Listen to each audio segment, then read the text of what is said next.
D'intenses et meurtriers combats. Gloire à ces hommes venus d'Afrique, qui sont venus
dans 40, l'équivalent des commandos aujourd'hui. C'était aussi un militant politique, un militant syndical. Il va s'échapper d'un camp de prisonniers à Saint-Sulpice-la-Pointe, dans le Tarn. Mon grand-père était prisonnier avec lui, Bruno Zanaroli. Je pense fort à lui aujourd'hui. Maurice Tessé, lui, va venir se réfugier à Saint-Pierre, autour de la famille Arnaud, qui paiera un lourd tribut dans la guerre. Et là, il va créer, avec un groupe hétéroclite, des ouvriers, des paysans, des marins-pêcheurs, des boulangers, une section de francs-tireurs partisans. Parmi eux, il y a un personnage que certains trouveront trouble, ambigu, mais aussi fascinant, flamboyant, romanesque.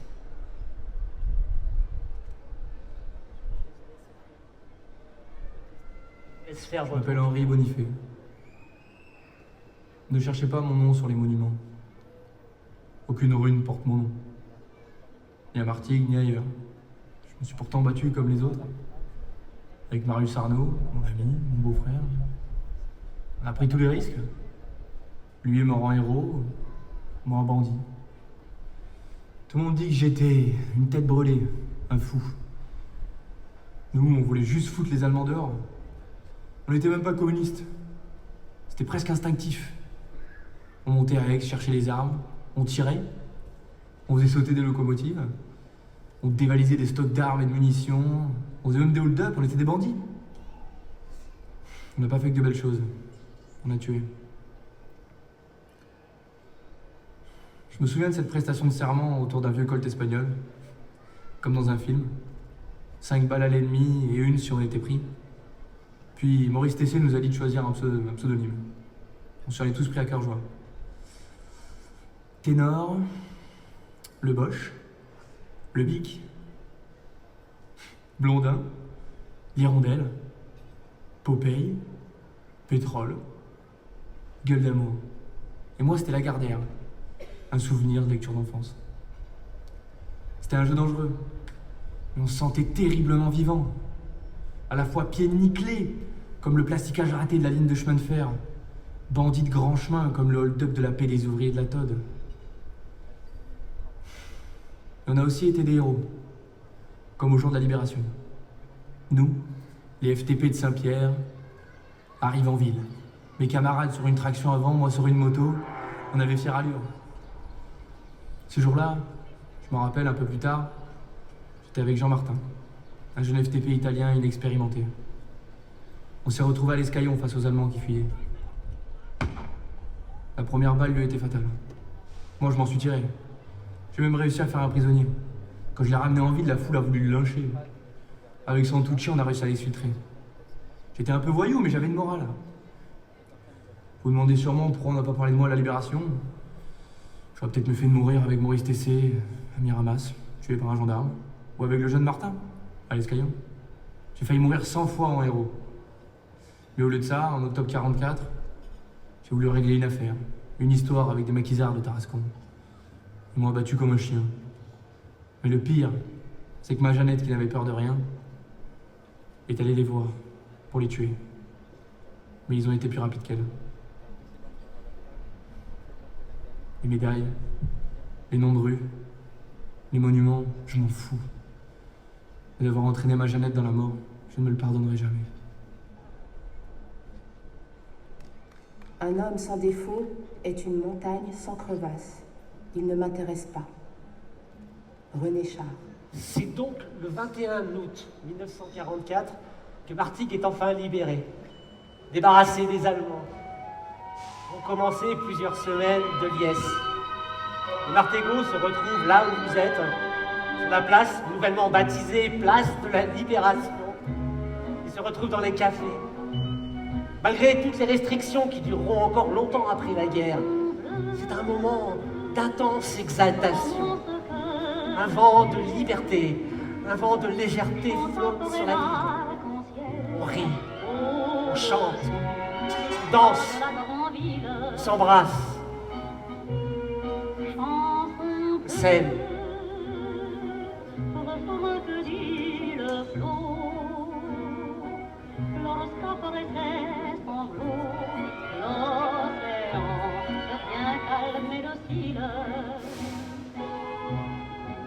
Et dans tes yeux qui sont le doux asile où vient mon cœur retrouver son bonheur. Mon remords, ce fut la malheureuse qui resta sur le pavé. Raisonnable, à la robe déchirée, au regard d'enfant perdu, découronné, défiguré. Celles qui ressemblent aux morts sont morts pour être aimées. Une fille faite pour un bouquet, et couverte du noir crachat des ténèbres. J'ai de beaux cheveux, non? Vous ne trouvez pas? Dans 1 heure, on va me les couper. Me tendre comme un mouton. Peut-être qu'ils me promèneront nu dans la ville, tiré par une corde, avec une croix gammée dessinée sur la poitrine. Les hommes ne sont jamais humiliés de cette manière. Pourquoi? C'est vrai. J'ai fait des bêtises pendant la guerre. Mais que voulez-vous? Quand ce soldat allemand a croisé mon regard, j'ai pensé que c'était la première fois qu'on me remarquait vraiment. Et j'ai perdu la tête. Je vous jure, ça ne se commande pas. Les papillons dans le ventre, le cœur qui bat à rompre la poitrine, les joues qui rougissent. Ça aurait pu être un Chinois, un Italien, mais pour mon malheur, c'est un soldat allemand.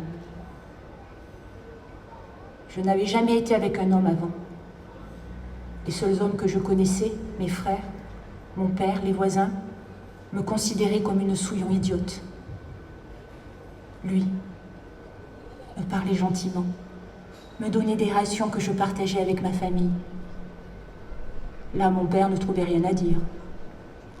Et j'étais heureuse de voir mon petit frère Jeannot, atteint de rachitisme, croquer à pleines dents dans le Wolkenbrot, le fameux pain noir. Je voyais bien le soir, quand Hans venait me chercher, le regard torve des voisins. C'est vrai, j'ai bien profité de la vie. J'ai bu du champagne et du vin de Moselle, et pour la première fois de ma vie, j'ai porté de beaux vêtements. J'aurais pas dû, c'est mal. Mais moi, je ne me suis pas enrichie au marché noir, comme la Madame Mistral, la seule qui a pris 10 kilos pendant l'occupation. Elle était déjà laide, ça l'a pas arrangé. Je savais que des enfants juifs avaient été convoyés par Yvonne Tessé. Je me suis tue. Je voyais de ma fenêtre les résistants qui déminaient le pont que les Allemands avaient piégé. Je les ai tous reconnus. Je n'ai rien dit.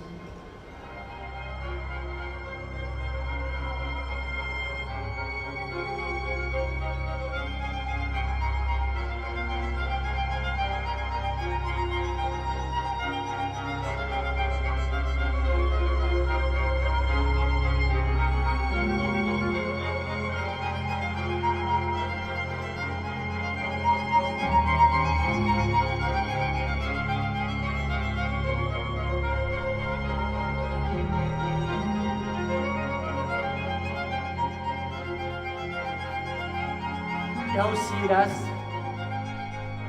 d'autres familles qui ne participent pas à la fête. Celles qui ont perdu un membre de leur famille dans la résistance. Et puis, il y a aussi les familles, les 8 chefs de réseau de la résistance qui ont été arrêtés en juin 1944. Ils ne se font plus aucune illusion sur leur sort. Ils ont été arrêtés par la Gestapo marseillaise. On retrouvera leur corps martyrisé dans une fosse commune, du côté de la roque d'Anteron, qu'à la fin du mois de septembre.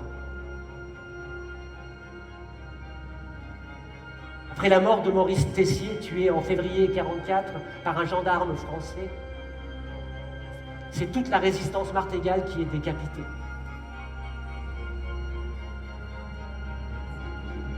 Environ une vingtaine de martégots mourront, soit au combat, soit fusillés, soit sous la torture.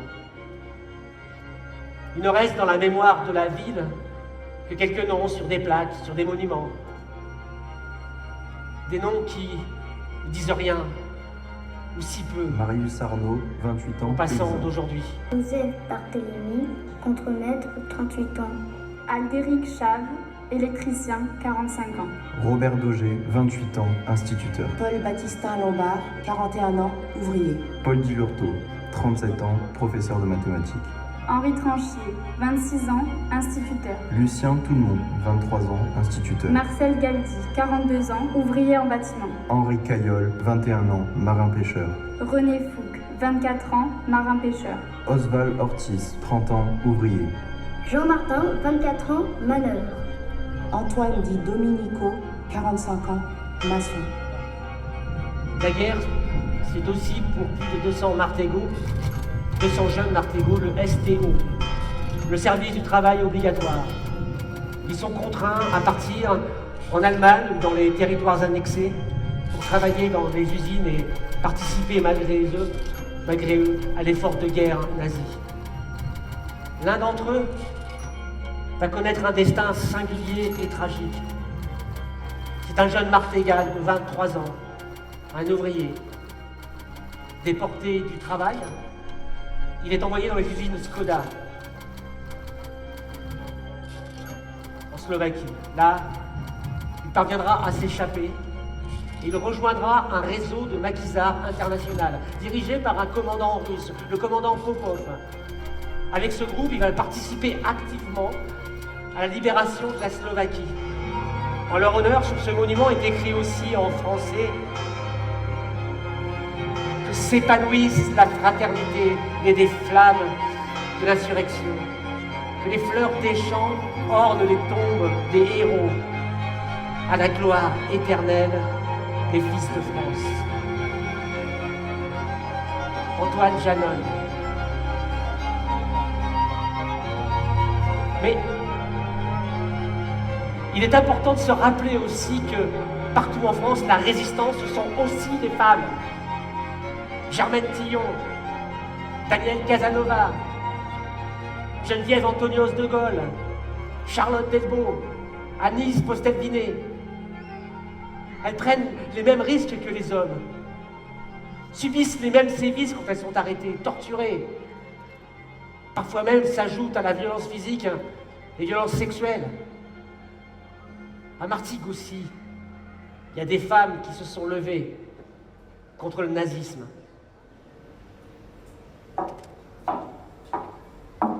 Tu as fini le ménage dans les classes? Tout sera prêt pour la rentrée? Non, le directeur n'a pas fait sa rentrée, alors j'en profite. Je fais une pause. Et puis s'il est pas content, c'est pareil. Toujours aussi rebelle. Je tiens Saint-Maurice, toujours en révolte. Il a payé cher, le pauvre.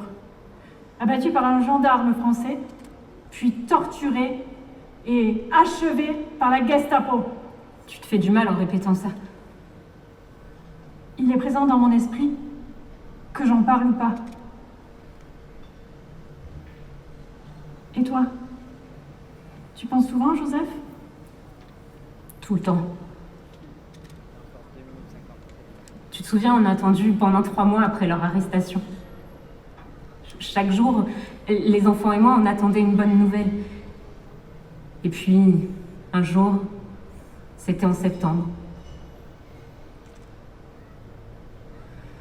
Depuis presque chaque nuit, je rêve qu'il revient. Toujours aussi beau, je me jette dans ses bras. Tu trouves pas qu'on est trop jeune pour être veuve? Veuve de héros de la résistance. Toi et moi, on pourrait faire un concours de médailles, de titres. Croix de guerre, Médaille de la libération.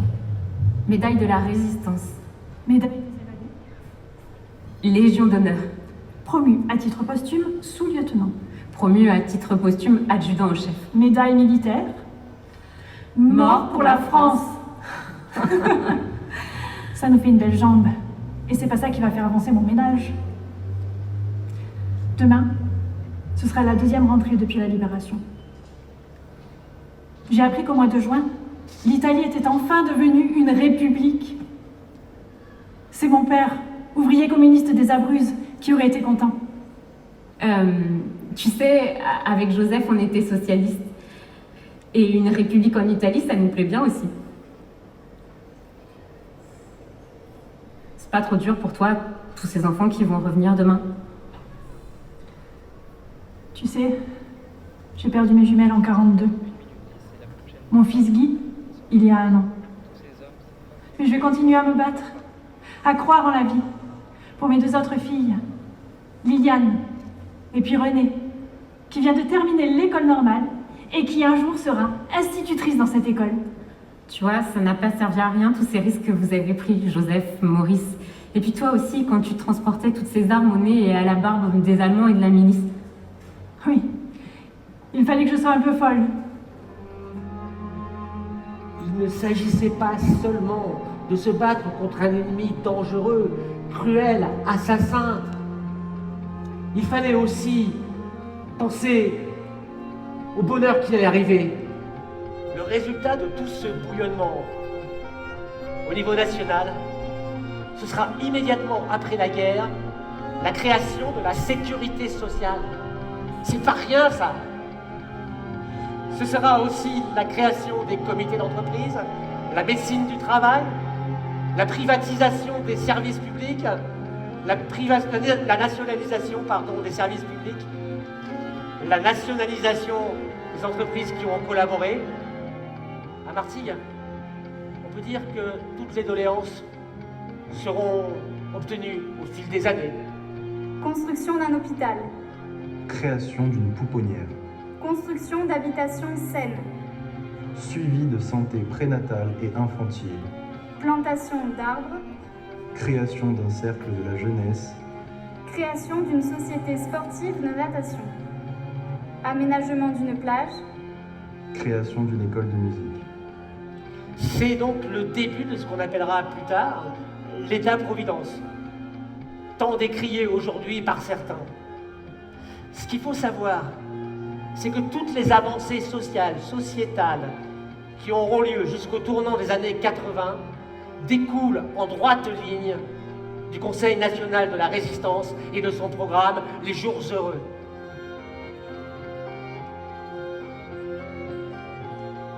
Et pourtant, ces hommes, ces femmes, sortaient de la guerre la plus meurtrière de l'histoire de l'humanité. Ils découvraient avec horreur la réalité des camps d'extermination, l'abomination de la bombe atomique, la terreur de la guerre froide.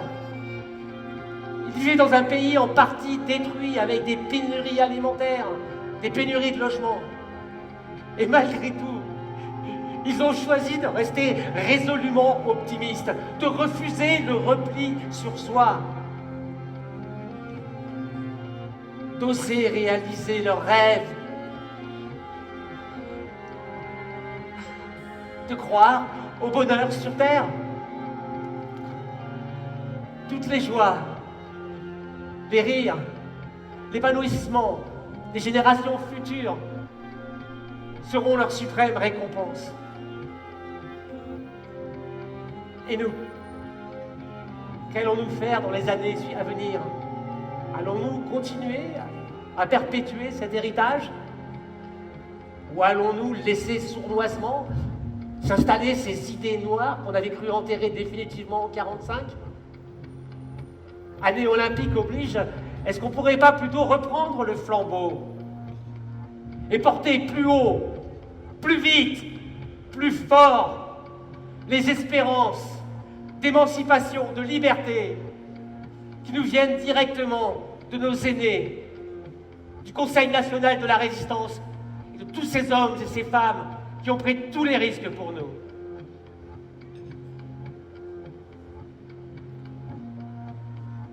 Qu'est-ce qu'on attend? Qu'est-ce qu'on attend? Mais qu'est-ce qu'on attend? Qu'est-ce qu'on attend? Qu'est-ce qu'on attend? Qu'est-ce qu'on attend? Qu'est-ce qu'on attend? Qu'est-ce qu'on attend? Qu'est-ce qu'on attend? Qu'est-ce qu'on attend? Qu'est-ce qu'on attend? Qu'est-ce qu'on attend? Qu'est-ce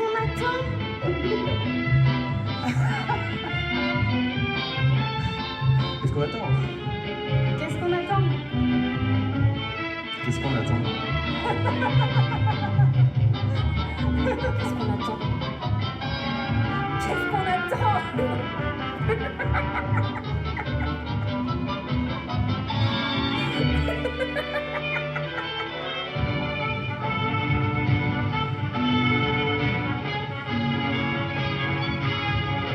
Qu'est-ce qu'on attend pour être heureux? Qu'est-ce qu'on attend pour faire la fête? La route est prête, le ciel est bleu, il y a des chansons dans le piano. Il y a de l'espoir dans tous les yeux et des sourires dans chaque fossette. La joie nous guette, c'est merveilleux.